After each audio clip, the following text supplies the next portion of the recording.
Good morning, good afternoon, good evening. Wherever you are in the world, welcome to BWTM. I'm back with your friendly neighborhood, Abel Sanchez. How are you, Abel?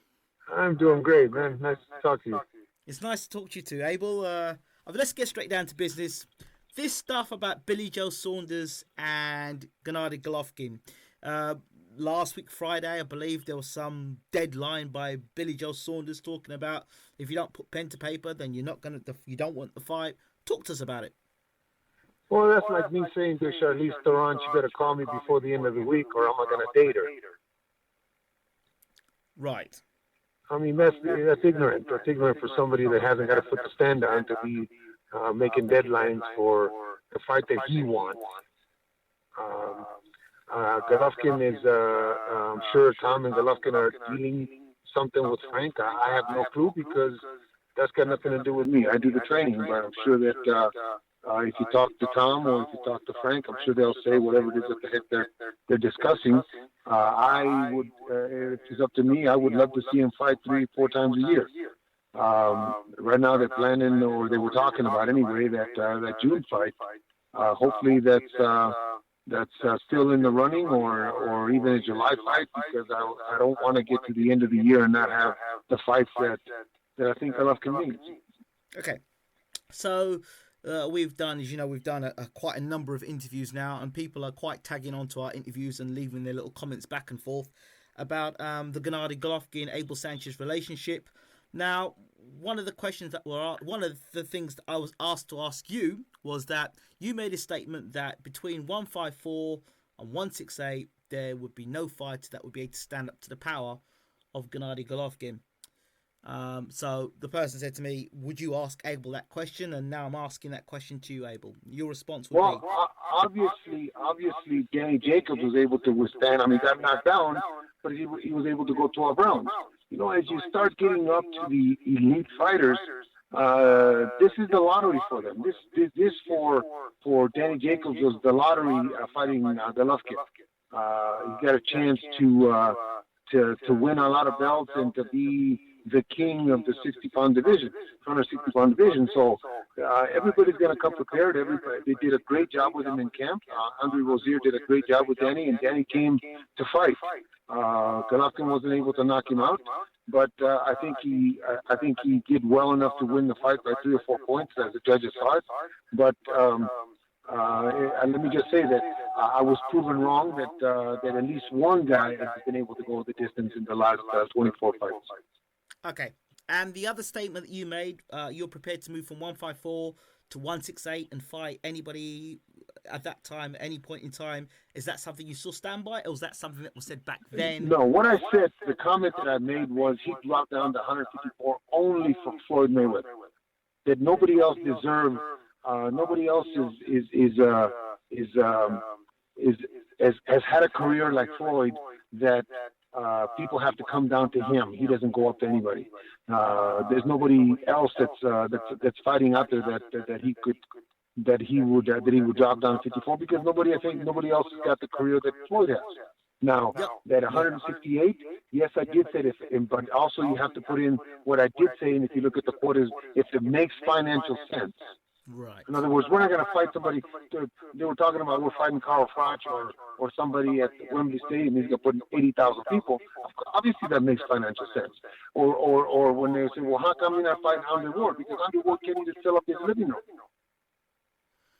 So it doesn't make financial sense. That's what I said. That was the quote. Okay, so this is, for me, I'm interviewing you to clarify, to clear up, and to eradicate all these comments that are made. And it kind of sorts things out, because I kind of get fed up looking through after an interview we've done, and the same old things are brought up over and over again. So I thought, you know what, this time I'm going to clear it up with Abel once and for all. The next statement. People only listen and write what they want to write, what makes sense to them. In other words, what is on their agenda, they write what's on their agenda, what makes sense for the article. They don't write what was said, or if they write what was said, they leave a couple words out, so it makes it a totally different article. Look, there was an article written the other day that said that I said that Golovkin wasn't. Warren had said that Golovkin was hurt, and I did an interview where somebody asked me. I said, to my knowledge, look, after every fight, I spend that day and the next day at the hotel and the flight home with the fighters. After that, I don't deal with them because they've been with me 9 weeks. They want to be away from me.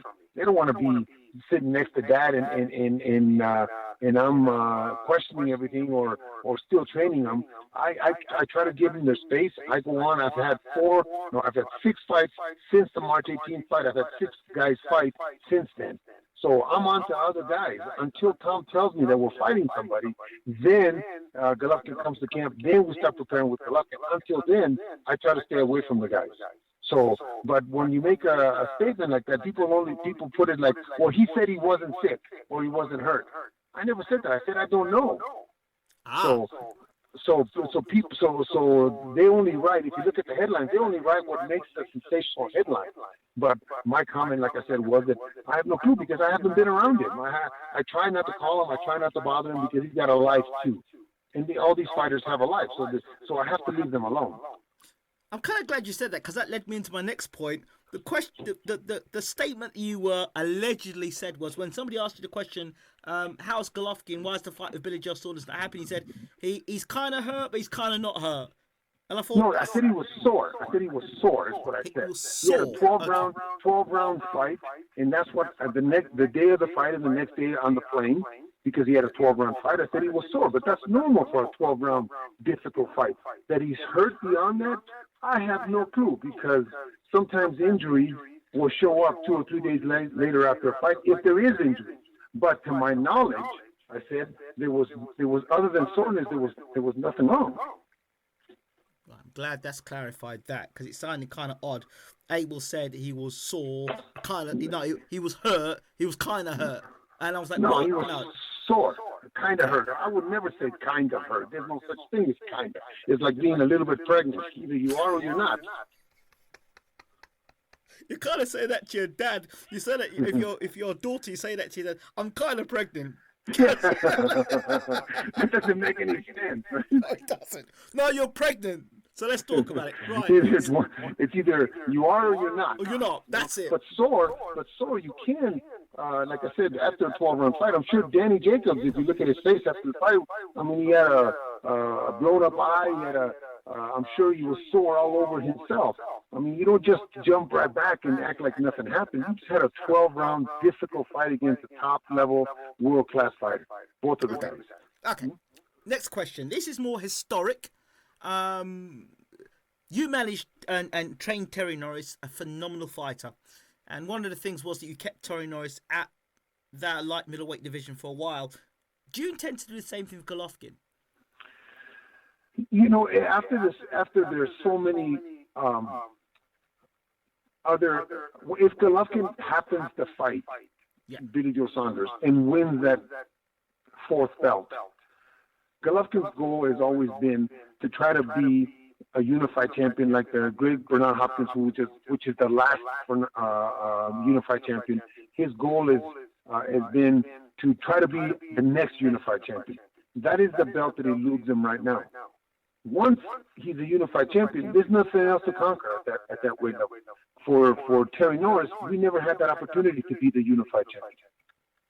So there was other avenues to go down. There was other champions to fight at 154. There was other things to do at 154. For Golovkin, if he gets that 4th belt, really there's nothing else to do at 160. He's fought all the champions. He's got all the belts. Let's move on to something else. At least that's what was the plan if he's able to capture that 4th belt.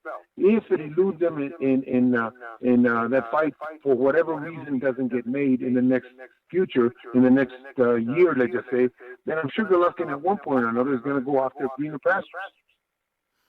Is there any reason in your mind, apart from money, the Billy Joe Saunders fight doesn't happen this year?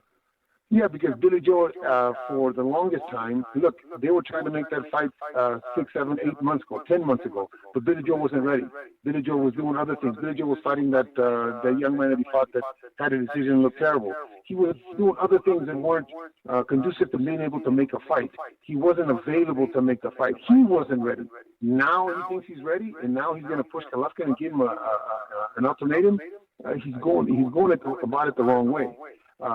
When you want something, you have to be available to be able to get it when they give it to you.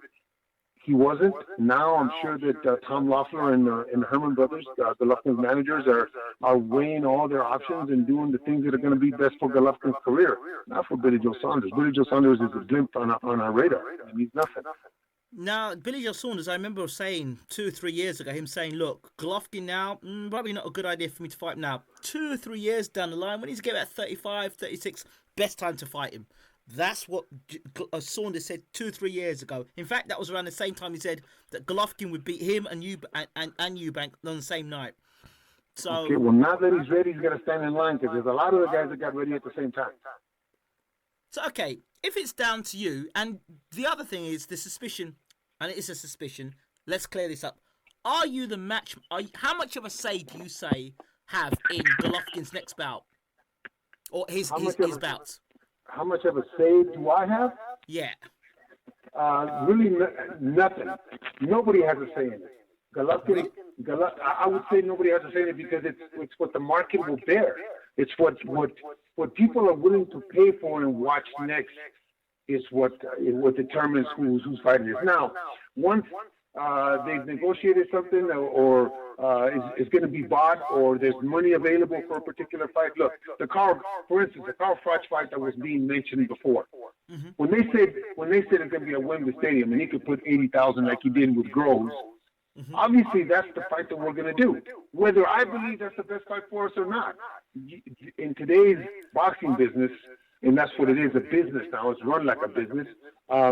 It's got to be the fight that generates not only public interest, but generates financially sound gate and pay-per-view and revenue for the two fighters. So to ask that question, I think nobody has a say but the fans. If the fans are willing to pay for it, it's just like I said about the Andre Ward fight. If the fans ain't willing to pay for the fight, but all they're doing is talking about Ward wants to fight Golovkin, but they're not willing to pay, well, then what's the sense? Okay. All right. Fair enough. So business sense makes sense. We can move on. Errol Spence. Now, another point that you made that caught flack, and this is what was said. You said that you felt that Spence is going to get beat by Brook. You didn't think he would win because you think it's not just down to being athletic and Brook was the more experienced fighter. Was that not what you said? What I said 8 months ago was that I thought with another 4 or 5 fights, Spence was going to be the best welterweight in the world. He needed 4 or 5 fights of experience. That's what I said 8 months ago. Right. And when they made the Brook fight, what I said was, it's too early for Spence. In my opinion, it's too early for him. I think that Kell Brook is a heck of a fighter. Kell Brook grew up in the Carson Jones fight and became a heck of a fighter. Now he's got all this experience behind him. He's got all this toughness behind him. He's a very good champion. And he's a durable guy that can crack a little bit. To me, I think that they should have waited for Spence another 3 or 4 fights to make him that durable guy like Brook became after some difficult fights. Spence hasn't tasted that old veteran champion that just knows how to win. So if you now had Spence and you were going into this Brook fight, your back's against the wall, you've got to kind of take the fight, what would you be telling Spence now? Well, no, the back's not against the wall. He didn't have to take the fight. But it just seems that in today's market, everybody wants to push the guy that's a prospect. You know, they want to push him. They want to push him to the point where if I was Spence's coach, I would have said no to the fight. I would have waited. I would have waited to season him a little bit because I want to win when it comes time to fight for that ultimate prize. But if I was in his corner now and I would say we're gonna have to fight the kind of fight that Terry Norris fought against Julian Jackson in the first round. Box him, stay on the outside and frustrate Brook and use his athletic ability because I've compared him to a young Terry Norris because I think he's very athletic. I think he has a little punch, not a big punch, but he's very sharp with his punches. So it makes it a harder punch. And his athleticism puts him in positions where he can land some good shots. But the experience is what I was concerned with. But what he needs to do is like I said, box, and hopefully take the fight into the later rounds where Brook hopefully tires out because of the activity, and maybe Spence wins the decision. He's not knocking Kell Brook out. What do you make of Brook coming from middleweight back down to welterweight? Is there not going to be problems with him making that weight again? I hope not. I hope not because it's a good fight for him against Spence. I know that he's got a lot of good people around him. So if he does it correctly, just like Chavez looks real good right now going into the Canelo fight, if they do it correctly and can recall how they did it in the past to get down to 47 and be strong, I think that he can do it. He's done it before. He's been there before, and I'm sure Dominic is well aware of what they need to do. Okay. So we've talked about Spence. We've talked about Ward and Kovalev too.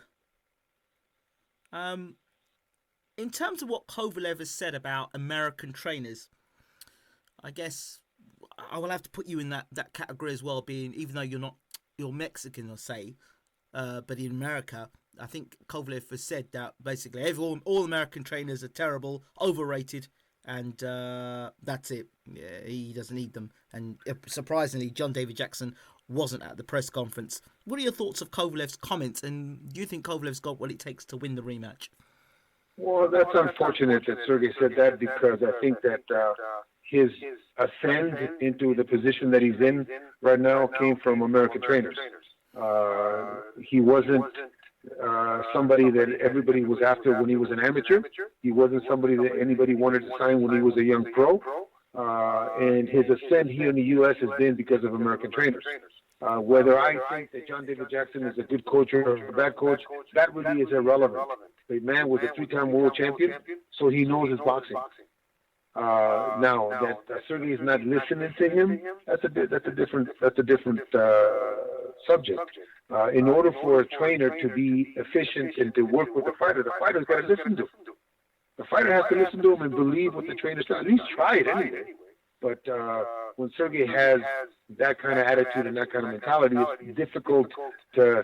That's his opinion. It's difficult to say he's wrong because that's his opinion. If he goes back to his amateur trainer and he beats Ward in an easy way, then maybe what he will say is right.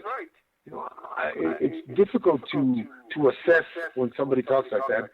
It could be sour grapes, it could be for a lot of different things. But I'm gonna tell you what, he has got a difficult task ahead of him against Andre Ward because of two reasons. In my opinion, Andre Ward's got a great team. Andre Ward has a very smart coach. A very smart coach is going to make the adjustments like they did the second part of the first fight. And to me, it's round 13 coming up whenever it is, January, June, whatever it is that they're fighting. It's round 13, 14, 15, and under 24. So whoever makes the best adjustments is going to win the fight again. And the way that Ward was handling them at the end of the fight, it's obvious that he's the one that was making the adjustments. And they were being made because he had more of a repertoire because the coach has been able to develop other things than just one thing in Andre Ward. So if that doesn't happen with Sergey and Sergey starts again with a new coach, then basically he's by himself. Because the new coach, whenever you get somebody for one fight or start with them, it's difficult to change anything because you haven't really worked together. It's so hard in a first fight like that. But you know what? Everybody's got a choice. He thinks he can do it that way. I wish him all the luck, but I see Ward dominating him again because of the adjustments that he made in the first fight. Historically, immediate rematches, don't bode well for the guy that lost the first fight. Is that correct? Would you think? Maybe historically it is, but I look at the corners. I look at who they have helping them and who is going to be able to make the better adjustments. Sergey wasn't able to make the adjustments in the first one, and I don't think he's going to be able to make the adjustments because again, he's going in there by himself if he's getting a new coach. At least John David Jackson's been with him for 5 or 6 or 7 fights, whatever it's been, and they know each other. They know what they're thinking. With a new coach, it's like starting from scratch. So it's going to be just Kovalev's ability and technique and everything that he does by himself going into a fight against Andre Ward and Virgil Hunter. It's two guys there, and two guys with great minds, great boxing minds. Very interesting. There are a lot of boxing fans that feel that Ward robbed Kovalev of his titles. Well, you know what? I'm not going to say that I believe that Ward won the first fight. I think that Kovalev won the first fight. But Ward made the adjustments in the second part of the fight to be able to nullify everything that Sergey was doing. So this next fight, round 13, is a continuation of what he was doing in the first fight. When he, at the beginning of the first 6 rounds in the first fight, Kovalev was able to do whatever he wanted. He was able to knock him down. He was able to control him. But by the 5th and the 6th and the 7th, as the fight started to grow, Ward started to catch on, and he made the adjustments necessary to go back to Andre's type of fight. So in the next fight, they're not going to start like they did the first fight. I'm talking about Ward. They're going to start like they ended the first fight. So Sergey's got a mountain to climb to be able to get the fight back on his terms like he did in the first fight. Okay. 2 other subjects. Gassiev, your fighter. Usyk fought on the weekend, as you know, against Michael Hunter. I had this discussion earlier as to questioning as to why Michael Hunter, having a year off of boxing, out of boxing, would want to take on an unbeaten fighter himself, would want to take on Alexander Usyk in you know, the most, probably one of the most difficult fights to have on your comeback against Alexander Usyk. Can you explain why that was? And B, well, you know, just like we talked about Spence, sometimes when you get offered an opportunity that you may not get offered for another couple of years, you jump at it because in your mind you believe you're ready. In your mind you believe that you can do it. Your people tell you that you can do it. It's probably more money than you'll see in 3 or 4 fights. So you do things sometimes because the opportunity is there, not necessarily because it's the best opportunity, the best situation for you, but you jump on something because it's being offered. So Michael Hunter, unfortunately, wasn't busy enough prior to this fight, and it showed. It showed because he had good pace at the beginning, and then he fizzled off after 4 or 5. From what I hear, I didn't see the fight, but from what I hear, he fizzled off after 4 or 5 rounds. But you take it because it's a chance to fight for a world title. I mean, it's a chance to, like I said, to fight more money for more money than you've seen in probably in your whole career. Okay, so where does your guy Gassiev, where does he fit in the cruiserweight division now for yourself? He's the best cruiserweight in the world. There's nobody out there that can beat him. That includes Usyk? That is easy, especially Usyk. Why? I just don't think that Usyk has got the not only the strength but the punching power to keep Gassiev off. I think that Usyk is throws a lot of punches. He's off balance a lot. He's very awkward, but he doesn't have the punching power to keep a guy like Gassiev off. And Gassiev has got, I believe, as good as boxing skills as Usyk, and is always on balance. Gassiev is not, doesn't throw 100 punches around, but the punches that he does throw, he lands well and he hurts you. Okay, from a trainer's perspective, would you be comfortable giving another trainer a game plan, but having your name to that game plan, but not being in the corner of that trainer for the night of the fight?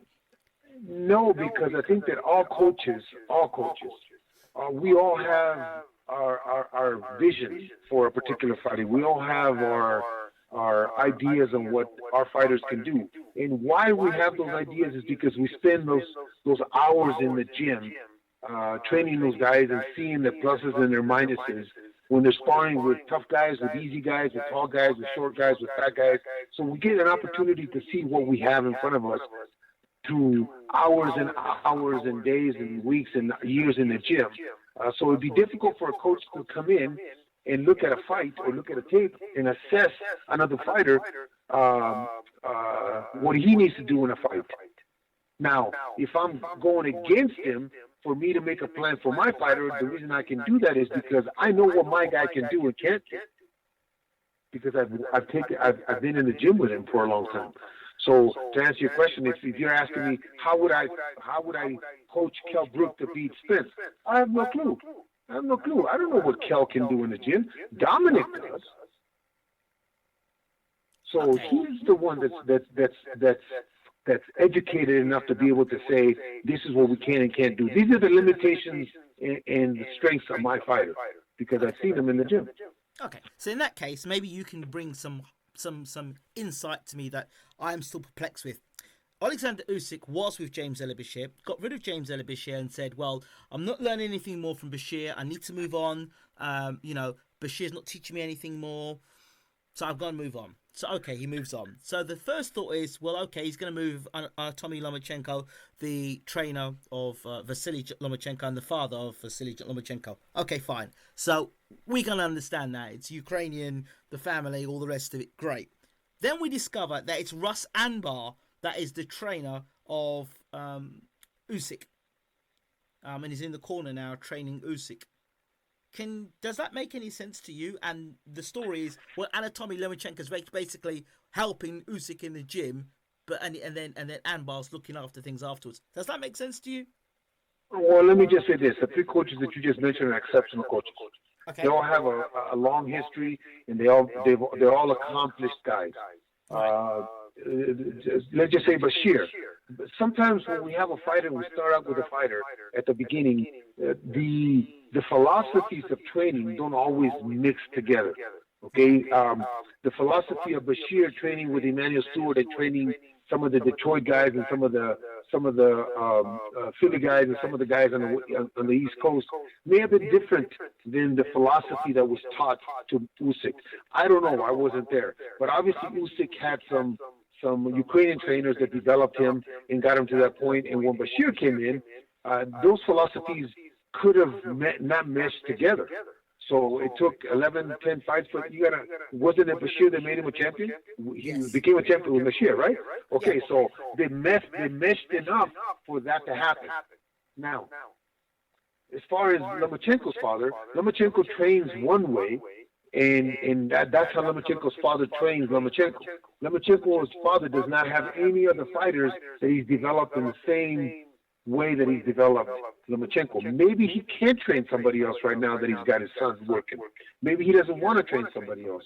But now you take Russ Anbar. Russ Amber's been around some very, very good fighters. And if you look at the YouTube, Russ Anbar developed David Lemieux from a young man, 11, 12 years old. Of course. Okay.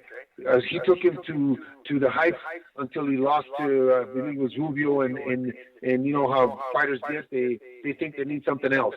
It hasn't worked for him. Russ Anbar should still be there, but that's not for me to judge, because that's what the fighter wanted to do. But I believe that Russ Ambar's got more of adaptive training methods, they just say, to fit an Usyk, to fit somebody Eastern European kind of fighter in there, because Russ Anbar has dealt with more of that style, where Bashir maybe had not and was trying to convert Usyk. I wasn't privy to their situation, so I don't know. But Bashir is a heck of a coach, and so is Russ Anbar. Okay, very interesting, very interesting. And let me close on this now with you. I was watching telecast on Saturday night, and the commentator said, Lomachenko is the greatest fighter in this era. What are your thoughts about that? He's got a long way to become the greatest champion in this era. If they're talking the last year, maybe the last 6 months, okay, because Floyd is retired. But I think Lomachenko says it himself. He still rates Gennady Golovkin above him in the pound for pound. So I think until Lomachenko has that body of work, and I'm not talking about particular fighters, just 20, 25 fights, 30 fights where he's an established veteran, they just say, then I think we can make those comments. I think that it's too early to, mind you, he's a great fighter. He's got great legs. He's very dominant in there. He does the things that he wants to do. And I think a lot about him. But to make a comment like that, I think it's premature. It's premature. Why do you think we get these premature comments? Greatest fighter, Hall of Famer, and they haven't done that much. Pound for pound, great. Why is this happening? I think it's commentating, all commentators on all networks. I think trying to make it so that it's sensational. So it's something that people want to discuss and want to. Just like you and I are discussing around, want pros and cons of it, agree with them or disagree with them. But that's their job to sensationalize a particular fighter. And it wasn't only that comment; it was a lot of things that were saying about combinations he was throwing. I've seen combinations like that from Ray Leonard. I saw combinations like that from Valero. I saw domination like that from Hagler, from Golovkin. So all those things, when they're in front of you, and you're a commentator, you're supposed to do that. You're supposed to make the show as lively as possible. But for those people coming into the sport of boxing, that's not really great education for them, is it? It's kind of misguiding them. No, it's not. It's not. But I think that if you're a smart person, you can ask the questions that you're asking and analyze some of the other fighters. Some of the other fighters that fought on the card. Usyk fought a great fight for his style. The Nail fought a great fight for his style. There's so many different ways. Floyd fights great fights for his style. And so does Canelo, and so does Golovkin, and so does Ward, and so does I'm gonna tell you who doesn't get the recognition and was a very, very good fighter was Calzaghe. He retired undefeated. It doesn't get the notoriety that a lot of guys get right now. That was a heck of a fighter. Nobody came close to him. And you don't hear his name as the greatest of all time. I know. Your thoughts on Terence Crawford? Pardon me? Terence Crawford. Terence Crawford is a good fighter. I don't think that he's a great fighter yet. I would say that Lomachenko and him are on a par. I would say that he still has to develop a little bit more, but he's a very good fighter with very good skills. He's not a world beater yet, but hopefully he gets there. He's the kind of fresh blood that we need in the sport that gives us a different look at styles. Okay, now to close. Abel, this is the part where you can you're right to reply. The perception of Abel Sanchez, from the way the media perceives you or writes about you. Tell us what you're feeling, what's on your heart, and what your thoughts are in terms of how the media perceives you or has written about you or misquoted you. What does that make you feel like, or do you pay any mind to it whatsoever? I really pay no mind when I'm misquoted. I say the things that I say because I think that we, as coaches, all of us, have to believe in our product. And I say those things, and until somebody shuts me up by beating me, by making me eat my words, then I'm correct. But then every coach is correct until we do that to them. When we fought Lemieux, the coach and the manager were saying all kinds of things. Danny Jacobs' people were saying all kinds of things. But the bottom line is that at the end of the fight, 3 judges judged it for Golovkin.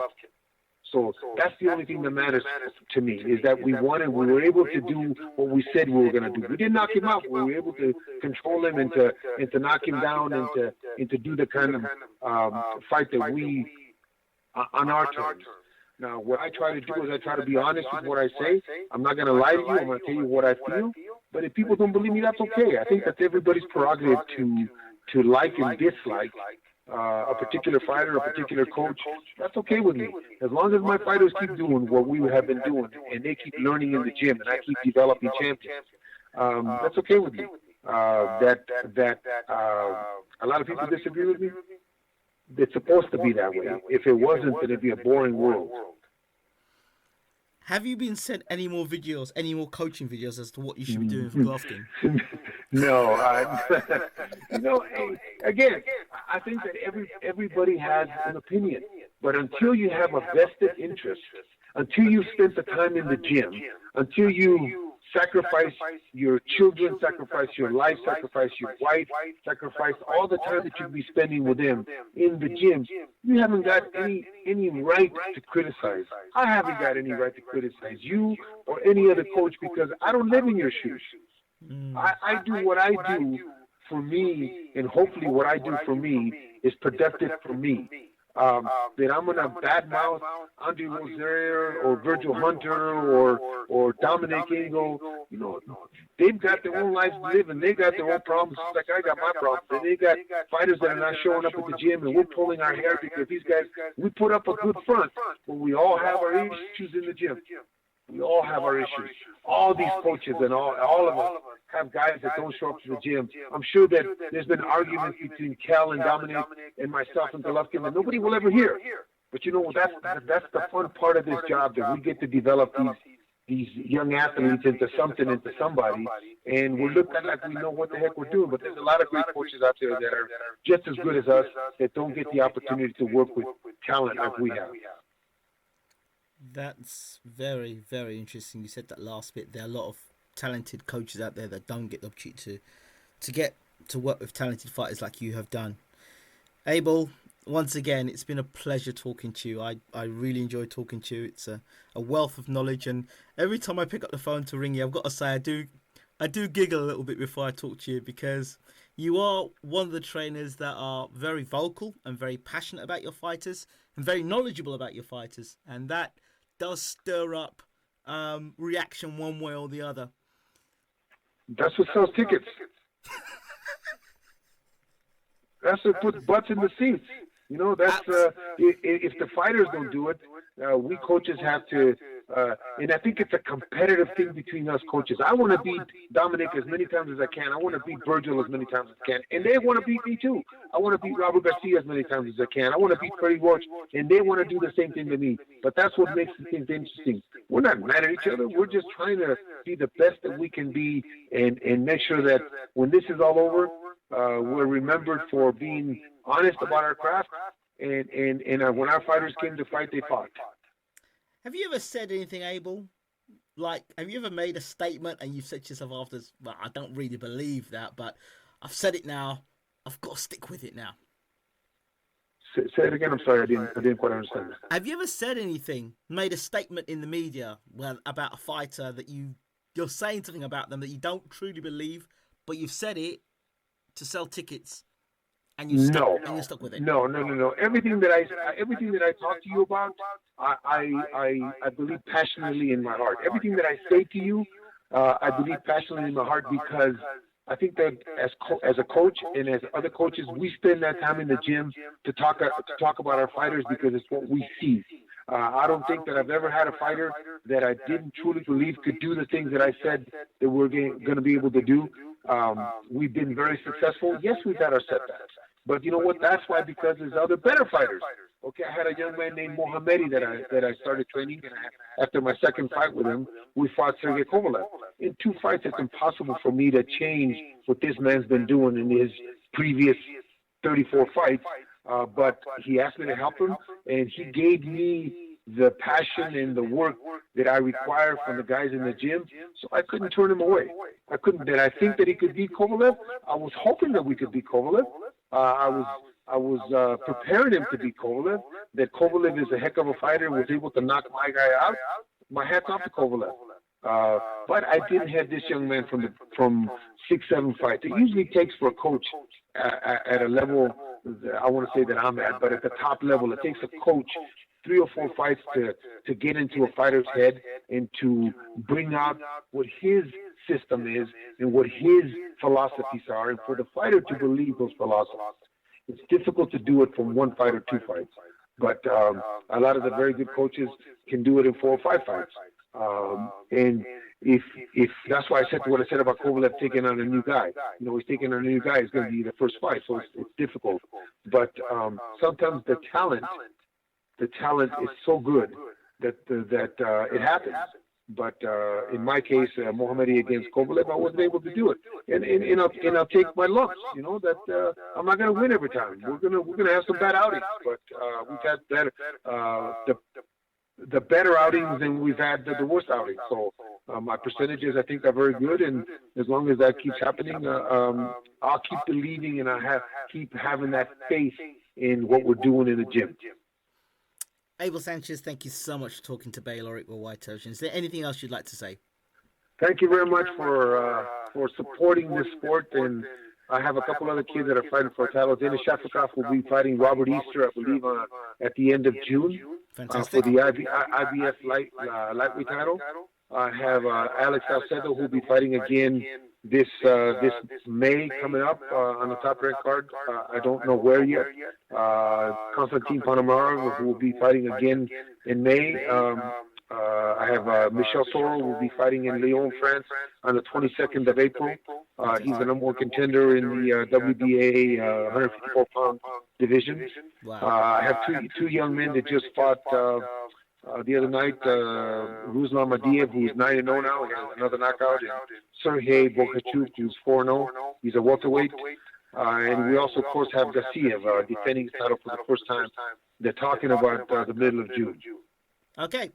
All those fighters, it'd be great to get to talk to them if they can speak English. It'd be great to get them on the channel and get to talk to them and get to know more about them.